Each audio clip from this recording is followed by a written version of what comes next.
Hello, welcome to Pumpkin Canine Fashions. I have paw-picked my new line of dog beds. Each one delivers bold, stylish looks that make your pup stand out from the pack. With thoughtfully designed apparel and accessories, my people bring personality and flair to every tail wag. Go ahead, treat your pup to one today. Order now at pumpkincaninefashion.com. That's pumpkincaninefashion.com. Hello, world. This is Talkin Live, and we have a great special guest here today, LeBron Clay.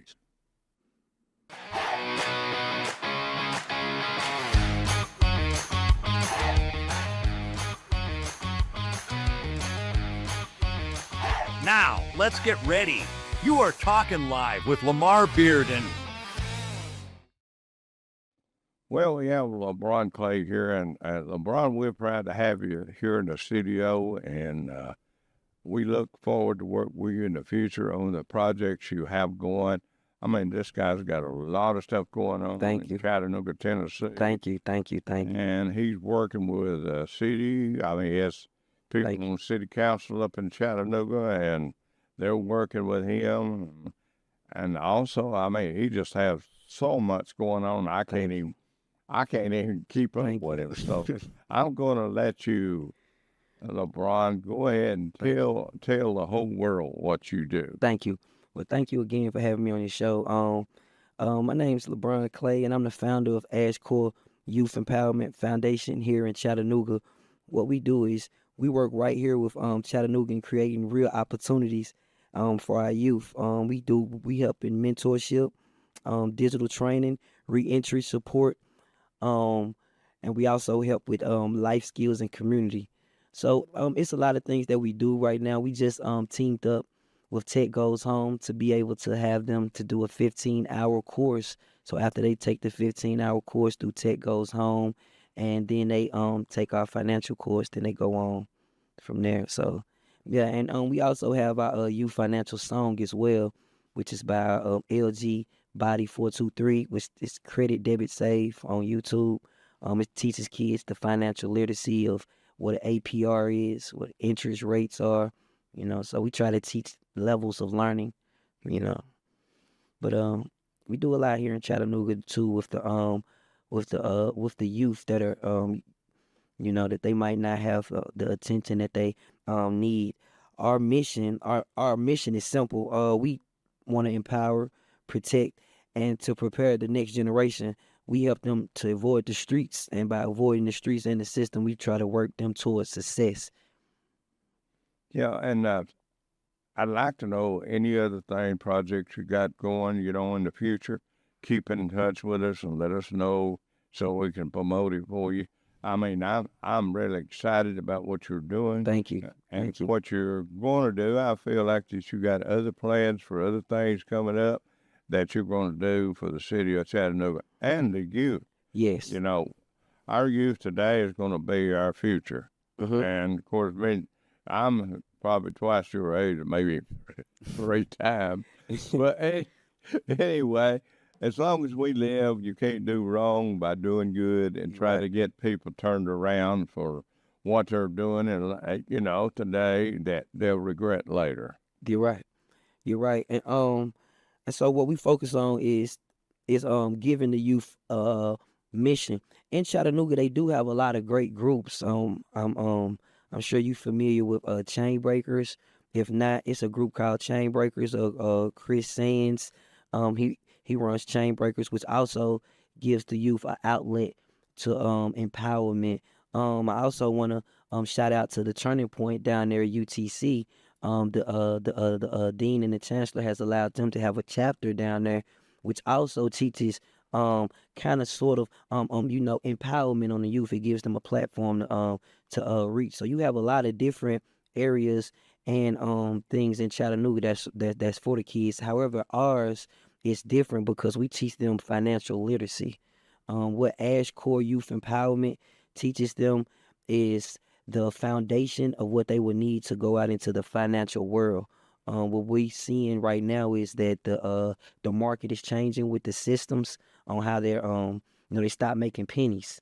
Fannie Mae just changed the credit to 620 to where you can buy a house now. So we want to teach the kids how to go into the financial market with these tools of knowledge that we may not have had when we were younger. A lot of us learned credit and our financial literacy from making mistakes, and we're our goal at Ashe Course to pass them on through the our courses and youth empowerment and the access to open up bank accounts too. So we actually are connected with community banks. Trust is our bank, so they actually have one as well as Chase. So we're able to connect them with teen accounts after they finish our course, and they go through the TGH, which is the Tech Goes Home, the digital platform, so they know every aspect of how to use the computers on the digital web. Then they also can open up a bank account. So it really teaches them the financial literacy, and of course, we're a community that's focused over crime. So yeah, we big on that. Now you have these hoodies, and what else do you have? Yes, sir. Right now we're focusing on our hoodies. I want to get with you. Hopefully we can make some more progress on making more material available. Right now we only have hoodies that are quoted right now with community over crime, and we also have the other ones that say community over clout that you can get for $30. Our site online, you can see us on PayPal. It's Ashe Core on Cash App. It's Ashe Core Strong. But all your donations go towards our programs. We have programs that we set up for our 2026 platform that we have for our youth. And you can access all of that on our online platform as well at ashcore.org. You can get all that. Do you work with a lot of people at UTC? Well, down at UTC, we work with right now I'm working with a group called Students for Life. Mm-hmm. If you're familiar with them, so that group that we work out with Students for Life, they teach empowerment in Chattanooga. They work inside the Hamilton County schools, and they work with youth mentoring, actually one-on-one mentoring, actually taking them out, training them, getting them, taking them into UTC classes so they can meet the people there, so they can meet the facilities, so they can go through all the things that they have, so they can give them like a different viewpoint of other than what they're seeing in these terrible neighborhoods and places where they're grown up at in the inner cities of Chattanooga. So yes, we do work with UTC and the group Students for Life. Well, we welcome anybody who wants to come on and talk about Yes. the programs you're doing, anything to help the youth. Mm-hmm. Well, now, I had this idea a long time ago. It might be out of place, but the city own a bunch of houses and stuff that they've took back for, I don't know where you work with. Do you work with families that are in need or something like that? So on November the 1st, we had our first Feed the Community incentive that was held on Brainerd Road. It was at and it was for when they did the EBT shutdown. And so that was our first time actually working with the community families. We were able to feed over 500 families from that. I want to thank Mr. William Bull for allowing us to use Premier Beauty Supply on Brainerd Road. And I also want to thank Mr. Brian Slayton for bringing out his platform. And they actually fed incarcerated rats. They actually fed and gave out free food as well, him and Mr. Tony. And we was in the Brainerd area. And so yeah, we work with a bunch of families that are in need. However, we are open to work with more. That's what we're here for. We're here to be open to, like, if people want to work with us, to like come to us for resources, because we do have families that come to us to ask us these questions like, can you give me housing? We've had our email box over flooded with people who's been asking for housing because this food deprivation is came to an end now. However, now their next thing is the housing because so many jobs has been lost.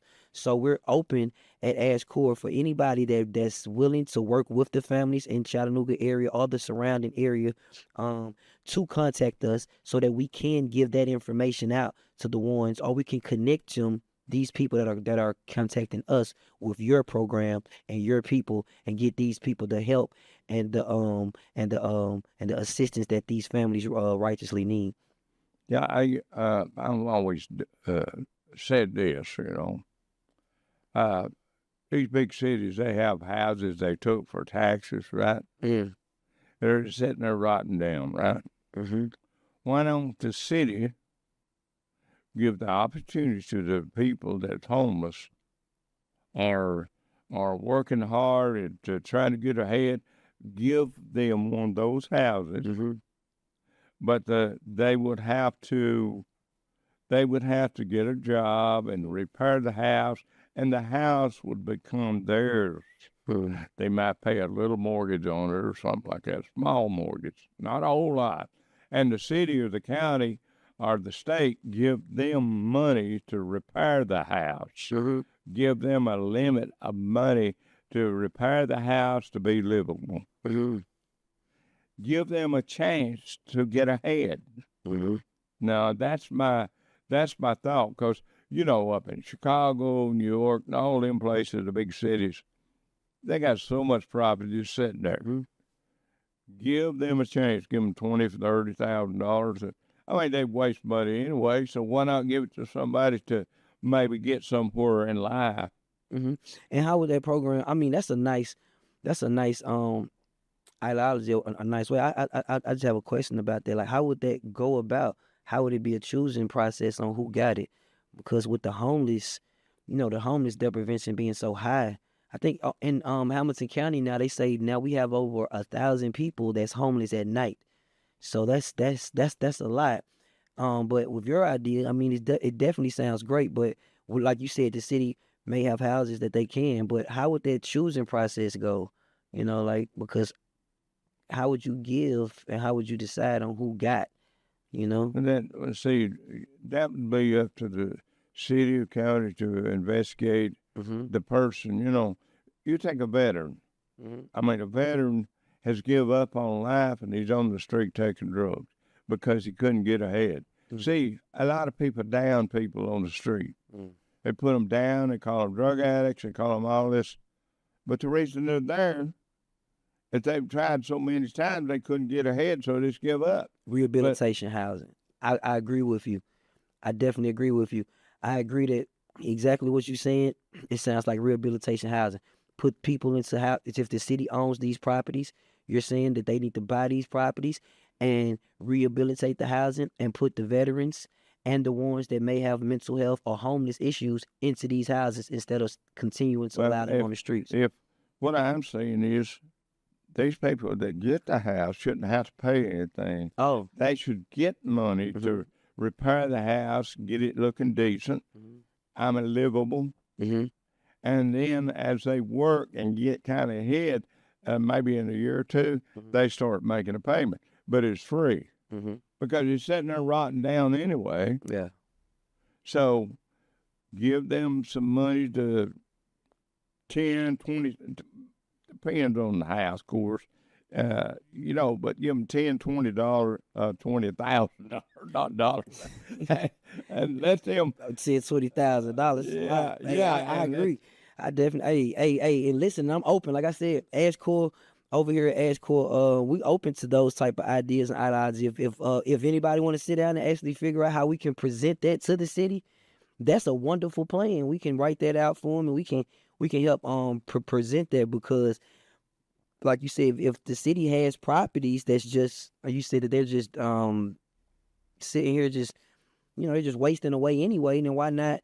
And the city ain't gonna get nothing out of it in the future. Yeah, hey, let's also, I believe, well, listen, anybody that's open to make that type of thing happen, we here at Ashe Core, if y'all want to sit down, we can present this, we can write out, we can actually go across the city and look at the properties, like you saying. I think the county has a place where they actually have a list of properties that have went down or that the city own or whatever. So we can actually look into this and investigate and do it the right way. Okay, the city may own 100 properties. Okay, boom. We can make a plan, bring it and present that. Yeah. I think it's a great idea. And it gives children a place to It live. gives children and the homeless and veterans a place to live. You know, of course, we cannot ever forget about our veterans, the ones who fought for this country and bled, and they definitely shouldn't be, as well as children, left out homeless in our streets. So I definitely agree with that idea of being doable. If the cities, if people are willing to come together and form that type of plan and idea, then I'm open to, you know, bringing my ideas to the table to help that whole thing come to light, because I would like to see something like that myself. Yeah, and then see, when they get these houses up and going and all that, then the city gets their money back in taxes. Taxes. See, that's what's gonna do. So if we're giving them the money to fix up the house, and we're guaranteeing that they're gonna fix up the house, it's gonna have to be a program they're gonna have to go by, right? Yeah. So as long as they follow the guidelines of whatever program that we have them, then they'll continue to keep the house. Will probably be how it will be structured. So I mean, I agree. So then after that, for them to be able to pay taxes, we'll have to keep them with some form of employment. That's where the financial literacy comes in at. Because if they were homeless before and they didn't have a way to pay anything, well, us just giving them a handout, be great for them. They don't have to pay nothing, like you said. You don't have to pay, no, we'll give you the money to fix it up. However, in the back end, for the city to make its money back, they're going to have to pay the taxes. So we're focused on getting these people the financial training that they need, because I can give you $1 million today and I can give you $1 million house today, but that doesn't mean that next year or the year after that, you're going to continue to have that $1 million house if I didn't teach you the basis is on how to structure and use money. You know, a lot of us, our money is connected with our feelings. They can only spend the money on the remodeling part. Yeah. They have to work with the city, or they have to work with whoever's doing this together and show that they're buying plumbing and stuff. And some of these guys and people, they can do their own plumbing. They can, of course, they can't do the electrical I definitely work agree. on account of the city. I met a lot of guys that can do their own work at their own house in their own way. So I definitely agree. That's what I'm getting at. And see, if a guy's got, hey, if you got a house, even if it's run down, and that house is going to be yours, that gives you more incentive to work hard to make it your home. I couldn't say it better. I couldn't say it better, because you'll have vendors, you'll have more people that'll be willing to, you know, the tax write-offs of having a house. Yeah, that's what Jeff just said about you. Yes, you'll have all these things to work towards, so it'll give you an incentive to want to keep it. I see exactly what you're saying. I'm open to that, man. Do you know any city that does that? Is it anywhere that do that? Period? I don't know. It's just an idea. It's an idea. I had a long time ago. I mean, I see the news and I see all these houses in a row in Chicago and them places, and they're just sitting there rotting down. The city ain't getting nothing out of them, and it's so messed up, nobody wants to buy them and develop them. So let the people develop the houses and fix them up, and then the city gets their money back in taxes as a person grows and gets them a job, or and they want to work and really have something. I ain't talking about a house that's completely fell apart. Mm-hmm. I'm talking about something that's not going to take a fortune to remodel. Well, we got a group we do have a group that's in Chattanooga that's doing just that with the Valentina homes. I believe it's Precision Pro Group. Zed Zilla is their CEO, and I believe he was a retired athlete. And he actually has like 40 houses, if I'm not mistaken, that they're making for underserved communities in the Chattanooga area. So him and Mr. Gerald Tony. So they doing a lot of things right now, and that's Precision Pro Group right now with the housing area for low income families in our area. So definitely a big shout out to Zed Zilla and Pro Precision Group for doing what they doing over there to making sure that the people do have housing that are low income and that are in those areas. Now, as far as the city buying them up and restructuring themselves, that's a great idea.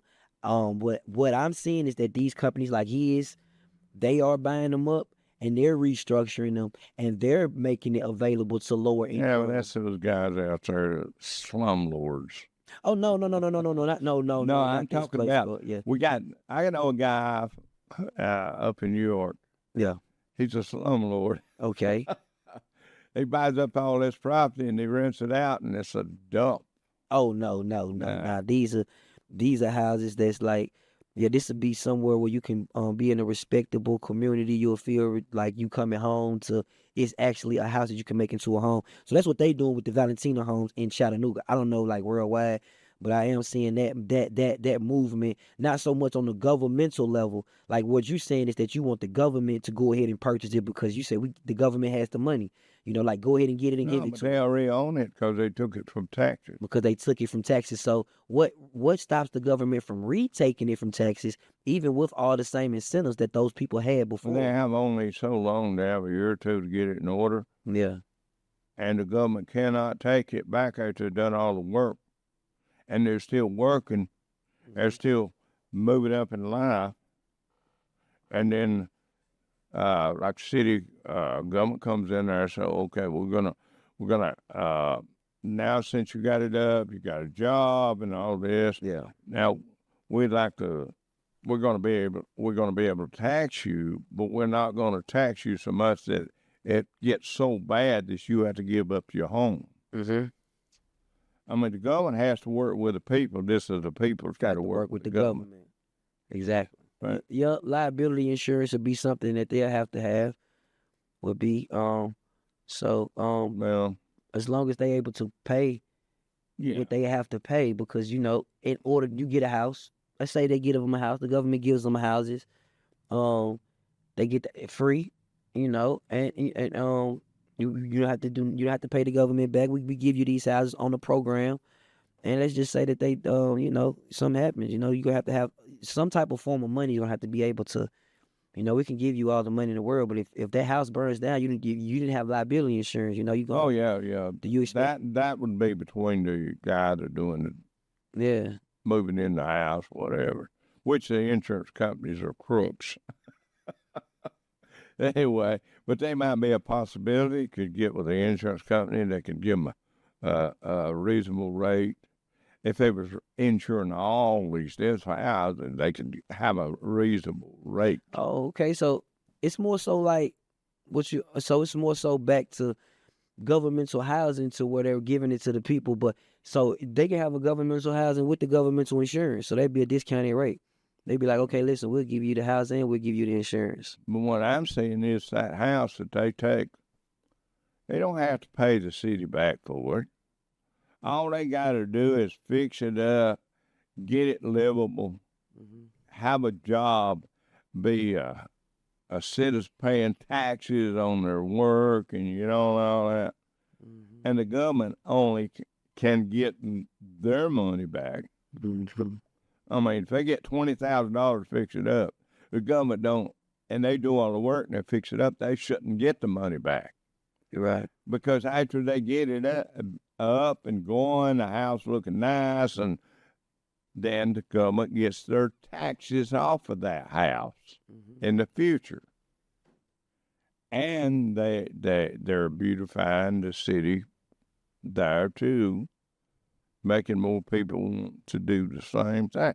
See, the government taxes us to death anyway, so they got the money. Of course, they waste it too. Cities, counties, council members, they're just looking at a way to raise taxes on you anyway.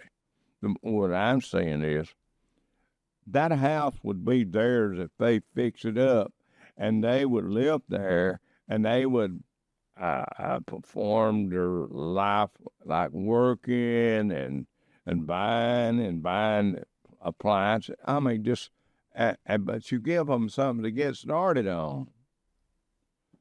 I mean, the government should give them something to get started on, and after the house is livable and they have worked and they fixed it up and they're a good citizen, they're working, they're not drug addicts, they're not drunks, and let them get food stamps while they're getting up, you know.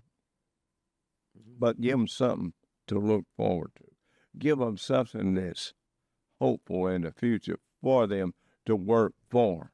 If a person, just like business, if you don't have hope to make it work, then ain't no use you started it, because you can't make it work.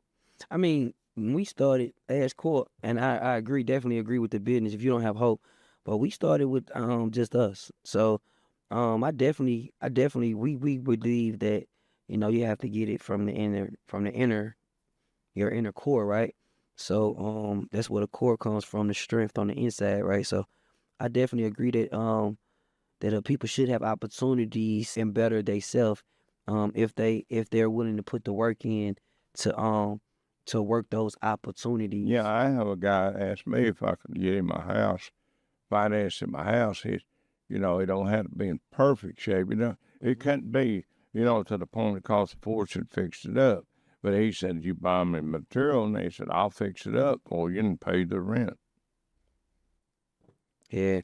Well, Ashe Court, we definitely believe that people should follow the opportunities that they have and take advantage of the opportunities, because a lot of, you know, if the government offered them that, like you said, and they did take that opportunity and you know, and they did well with it, then it should go with them. But however, if they didn't do well with it, then they'll be back into a homeless into a homeless state. So we want to focus on Ashe Court, teaching them how to deal with their finances. You need to know like how to deal with money, the basis of money. Like I said, we can give them a house. Yeah. They can do all the right stuff, and we can do all the government can do all the right things, and they'll still end up homeless. Let's pick this up again in the next 30 minutes. We're going to take a break. All right. All right. Well, LeBron, we appreciate you being on the show. Looking, like I said, looking forward to work with you to raise money, to do whatever we can to help your purpose, and we are looking forward to you to come back and see us sometime. Now, God bless you. Thank you.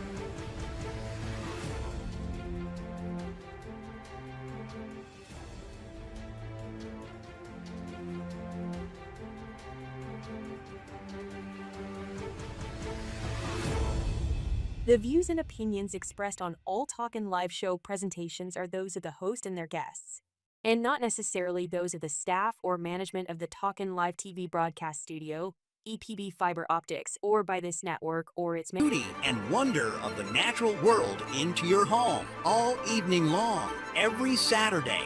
Watch Echoes of the Wild, only on Timeless Classics TV.